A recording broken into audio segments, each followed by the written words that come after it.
All right, today we're diving into one of the most famous and influential books in history, Marcus Aurelius's Meditations. For centuries, it's been the go-to guide for wisdom. But what if this celebrated book on living a good life is actually built on a foundation that's flawed, maybe even hypocritical? Let's peel back the layers and take a closer look. You've probably seen quotes like this all over social media. In our crazy age of AI therapists and non-stop anxiety, this book, which is nearly 2,000 years old, has found this massive new audience.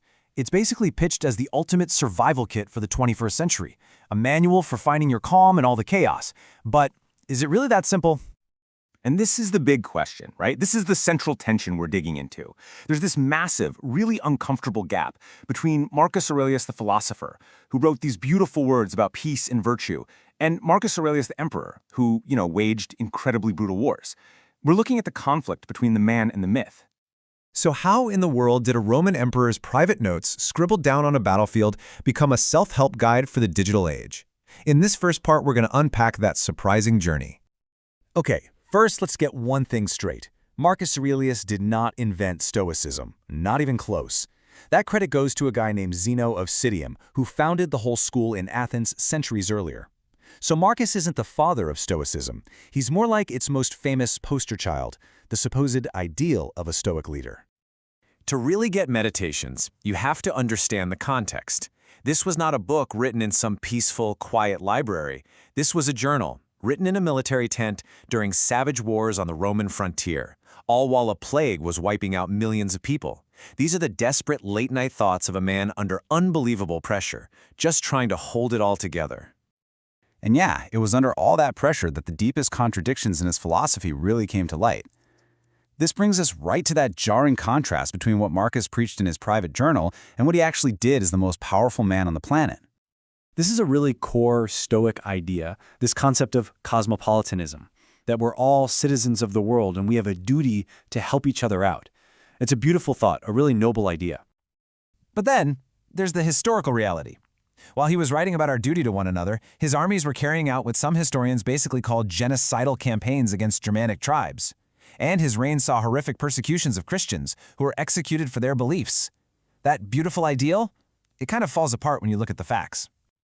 Now this might be the most famous Stoic idea of all, and it's a huge part of why it's so popular today. The idea that you and only you have power over your own mind. That nothing and no one can actually harm you unless you let them. And this is where a lot of modern thinkers really push back. The Stoic ideal sounds empowering, right? It's all about individual mental strength. But as feminist and existentialist critics point out, what about real systemic harm? For someone experiencing oppression or injustice, being told to just choose not to be harmed isn't just unhelpful, it's a form of victim blaming. It completely ignores the reality of their struggle. So this gets us past just the hypocrisy of the man himself and into the inherent blind spots within the philosophy. What are the big ideas, the huge perspectives that Stoicism just completely misses? Well, when you look at it through a modern lens, a whole bunch of critiques pop up. Feminist scholars point out that women are basically invisible, treated as just another duty. Post-colonial thinkers wonder if all that talk of cosmopolitanism was just a fancy excuse for Roman conquest. Existentialists say it's not real freedom, it's just giving up. And, modern neuroscience shows it's pretty naive to think you can just think away the deep physical impact of trauma. And it all kind of boils down to this one huge question. When an emperor talks about a universal reason that should guide all people, is he really talking about some neutral, objective truth? Or is he just talking about Roman reason and using it as a weapon to justify his empire's power over everyone else? So, okay, we have a complicated author, a philosophy with some major blind spots. So why in the world is Meditations more popular now than ever before? Let's talk about why this deeply imperfect book still speaks to so many of us. You can't deny how popular it's become. I mean, look at the numbers. There's been a huge jump in interest, especially in the last few years. It makes sense, right? When the world outside feels totally out of control, people are going to search for a philosophy that's all about building an unbreakable fortress on the inside. And get this, there's actually science to back some of this up. Some of the core Stoic techniques, like thinking through worst-case scenarios, are actually the building blocks of modern cognitive behavioral therapy, or CBT.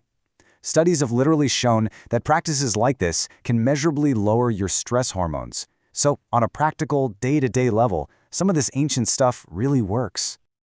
So what do we do with all this? The goal isn't to just cancel Marcus Aurelius or throw the book away. It's about reading it with our eyes wide open. That means rethinking the philosophy a bit. Instead of detachment, maybe we can practice an engaged Stoicism that uses reason to fight for change.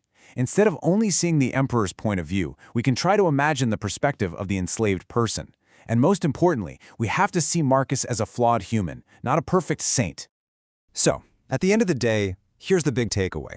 Meditations is not a perfect instruction manual for how to live your life. It is not some sacred text. Its real value, its real power, is something else.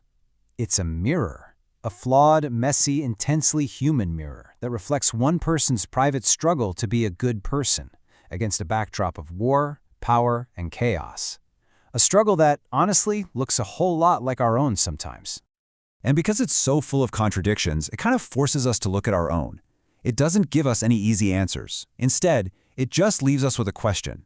When you look into this flawed, 2,000-year-old mirror, what parts of yourself and what parts of your own world do you see looking back?